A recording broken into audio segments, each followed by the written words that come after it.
پیر ہمیں اس علم سے آگاہ کرتا ہے. اس لیے میں نے کہا پیر کی ذات فلک کی روشنی ہے. اللہ کی وہ نوری روشنی پیر کی ذات ہے، وہ فلک کی روشنی پیر کی ذات ہے. تو میں شر ما خلق، اس شر سے، اس خلق کے شر سے، اس نفس کے شر سے جو آپ کو آزاد کرنے میں مدد کرتی ہے، وہ پیر کامل کی صحبت اور پیر کامل کی بیعت ہے. تو یہاں پر جادو کے معاملات آ جاتے ہیں، کیونکہ جادو بھی کئی حد تک جو انسان کی روحانی سفر میں رکاوٹیں ڈالتا ہے، پردے ڈالتا ہے، آزمائشیں ڈالتا ہے، جس وجہ سے بندہ بہت زیادہ تنگ ہوتا ہے اور کہیں نہ کہیں ہار جاتا ہے، تھک جاتا ہے لڑکے.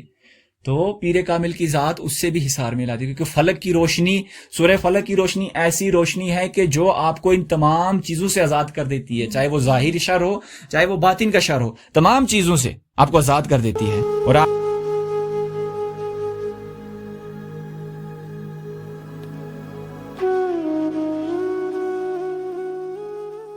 نور حقیقی فیض کا دریا.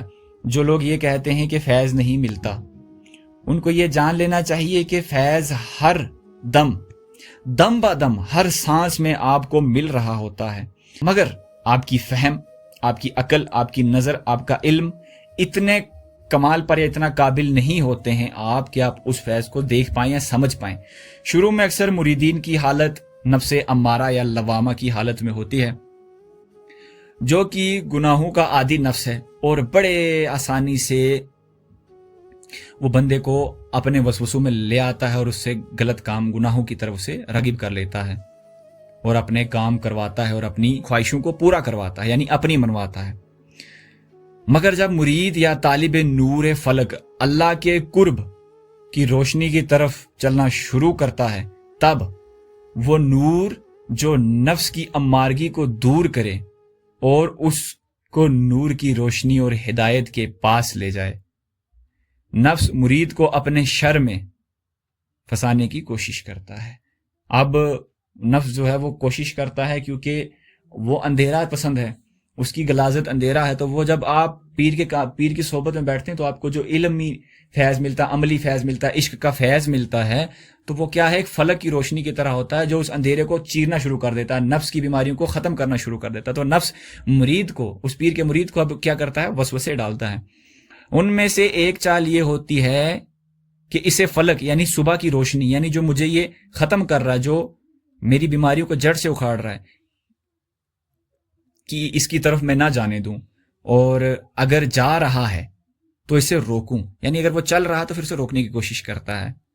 تاریخی سے فلک کا سفر نفس مطمئنہ کا سفر ہے، یعنی اندھیروں سے فلک کی طرف، نور کی طرف کا سفر، روشنی پیدا کرنے والے کی طرف کا سفر، یہ ہے نفس مطمئنہ کی طرف کا سفر. اس لیے وہ اس چیز کے وسوسے، اس لیے وہ کچھ ایسے وسوسے ڈالتا ہے کہ یہ فیض نہیں مل رہا آپ کو، یہاں سے فیض نہیں مل رہا، یہ نہیں ہو رہا، وہ نہیں ہو رہا، کئی طرح کی آپ کو بیماریاں، پریشانیاں، تکلیفیں ڈالنے کی کوشش کرتا. مگر کامل مرید اس چیز سے آگاہ ہوتا ہے، کیونکہ پیر نے اسے پہلے ہی یہ چیزوں کا علم عطا کر دیا ہوتا ہے، اور نفس کی اس چال کو بآسانی سمجھ کر پھر اور زیادہ ریاضت میں لگ جاتا ہے. کیونکہ اسے یہ سمجھ میں، جب ایسا وسوسہ آئے، سمجھ لو کہ آپ کا پیر کا فیض مل رہا ہے، اور جو یہ خیال آیا یہ نفس کا خیال ہے، کیونکہ نفس تبھی آپ کو وہاں روکنے کی، یعنی اس اپنا ہتھیار جو ہے وہ چلانے کی کوشش کر رہا ہے. تو یہاں تو نفس کوشش کرے گا کہ میں کسی طریقے سے اس کو اس رستے سے دور کروں، راہ سلوک سے دور کروں، کیونکہ یہ سلوک جو ہے اس کو فلک کی روشنی کی طرف، اللہ کی پناہ میں لے کے جا رہا ہے. اور مرید کو یہ بات یاد رکھنی چاہیے کہ اس کی محبت کا حصہ اسے بیعت کرتے وقت ہی مل گیا تھا. جب پیر نے اسے خرید لیا تو اب کیا بات ہے، جب تجھے خرید لیا تو اب ذمہ داری تیرے مرشد پر ہے، تیرے پیر پر ہے. اب جو اس کی تربیت ہو رہی ہے، جو اسے اللہ کا قرب مل رہا ہے یا وہ قرب کی طرف جا رہا ہے، اسی سے وہ نفس ہٹانے کی کوشش کرتا ہے اور اسے کہتا ہے تجھے پیر کا فیض نہیں مل رہا. اور اس میں کئی لوگ بھی آتے ہیں، کہتے ایسا معاملہ ویسا معاملہ ہے، اور اس کا حصہ اسی کا ہے. فقیر کبھی کنجوس نہیں ہوتا، یاد رکھنا، پیر کسی کا حصہ کسی کو نہیں عطا کرتے. جو آپ کا حق ہے وہ آپ کو عطا ہو کر رہے گا، خدا گواہ ہے اس چیز پر. اللہ نے جو چیز جس کے لیے رکھی ہے، فقیر اللہ کا چاہنے والا ہے، اللہ اسے حکم کرے گا کہ میرا اس بندے کا ہے یہ، تو فقیر کیسے اسے کنجوس، فقیر کنجوس نہیں ہوتا، پیر کنجوس نہیں ہوتا، کیونکہ اللہ نے جو اس کو مقام عطا کیا ہوتا ہے، یہ مقام کنجوسوں کو عطا نہیں ہوتا. پیر نفس کے شر سے آزاد ہوتا ہے.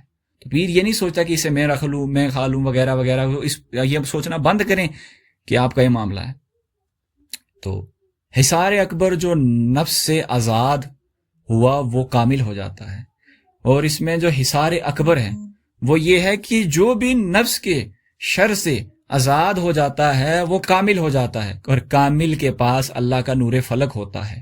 یعنی اب وہ بھی مرتبہ استاد پر فائز ہو چکا ہے.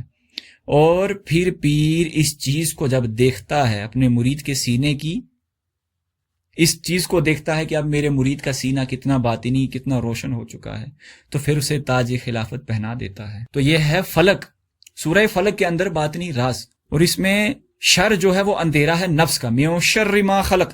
اور خلق میں صرف ظاہری نہیں، باطنی چیزیں بھی آتی ہیں. باطن میں نفس کی بیماریاں ہیں، خناس کے وسوسے ہیں، اور حمزات کے معاملات ہیں، کئی طریقے کے معاملات ہیں جو ہمیں ظاہری سمجھ میں نہیں آتی. پیر ہمیں اس علم سے آگاہ کرتا ہے. اس لیے میں نے کہا پیر کی ذات فلک کی روشنی ہے. اللہ کی وہ نوری روشنی پیر کی ذات ہے، وہ فلک کی روشنی پیر کی ذات ہے.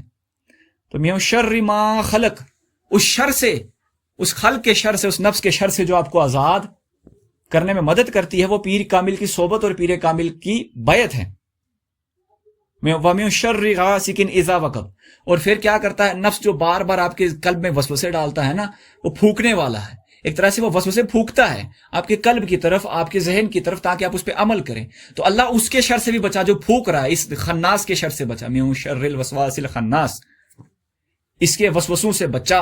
اور ان کے شر سے بھی جو پھونکتے ہیں، کیا پھونکنے والیوں کے شر سے. تو یہاں پر جادو کے معاملات آ جاتے ہیں، کیونکہ جادو بھی کئی حد تک جو انسان کی روحانی سفر میں رکاوٹیں ڈالتا ہے، پردے ڈالتا ہے، آزمائشیں ڈالتا ہے، جس وجہ سے بندہ بہت زیادہ تنگ ہوتا ہے اور کہیں نہ کہیں ہار جاتا ہے، تھک جاتا ہے لڑکے. تو پیر کامل کی ذات اس سے بھی حصار میں لاتی ہے، کیونکہ فلک کی روشنی، سورہ فلک کی روشنی ایسی روشنی ہے کہ جو آپ کو ان تمام چیزوں سے آزاد کر دیتی ہے، چاہے وہ ظاہر شر ہو، چاہے وہ باطن کا شر ہو، تمام چیزوں سے آپ کو آزاد کر دیتی ہے. اور آخر میں وَمِن شَرِّ حَاسِدٍ إِذَا حَسَدَ. اور یہاں پر حسد میں صرف ظاہری مخلوق نہیں، جو جادو کرنے والا وہ بھی آپ سے حسد کر رہا ہے. اور کچھ لوگ ایسے ہیں جو بغیر جانے حسد کرنا شروع کر دیتے ہیں. مثال کے طور پر اس رستے میں آپ کو کسی سے حسد ہو جاتی ہے، آپ کو کسی حسد سے، کیونکہ کچھ لڑائیاں وغیرہ ہوتی ہیں تو اس کے اندر حسد پیدا ہو جاتا ہے، کینہ پیدا ہو جاتی ہے. وَمِن شَرِّ حَاسِدٍ إِذَا حَسَدَ. اور حاسدوں کے حسد سے. اور یہاں شیطان سب سے بڑا حاسد ہے ہمارا.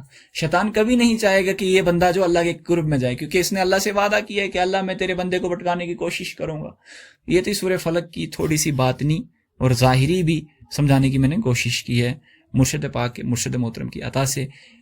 اللہ پاک کہنے سننے سے زیادہ عمل کرنے کی توفیق عطا فرمائے. ویڈیو اگر پسند آئی ہے تو اسے لازمی شیئر کریں اور لائک ضرور کریں، کیونکہ اس سے کیا ہوتا ہے کہ لوگوں تک یہ بات جب پہنچتی ہے، جب آپ ویڈیو کو لائک کرتے ہیں تو یہ اور لوگوں تک مزید جو یوٹیوب ریکمینڈ کرتا ہے اور لوگوں تک پہنچاتا ہے، اس سے آپ بھی ایک برکت کا کام کر رہے ہیں.